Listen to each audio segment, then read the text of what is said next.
Hey tech explorers, want to log into QWEN 2.5 but not sure how? No worries, I have got you. Let's do this in just few simple steps. First, open your browser and search QWEN 2.5. Once you see the official website, tap on the link to open it. Now, a new page will appear. Scroll down a little until you see QWEN Chat. Then tap on it. This will take you straight to the QWEN 2.5 chat screen.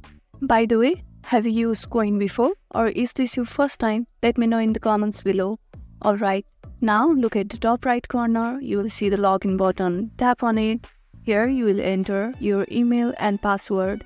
But if you already have an account linked to Google, just tap continue with Google for a faster login. And that's it. You are in. Now you can start chatting with QWEN 2.5.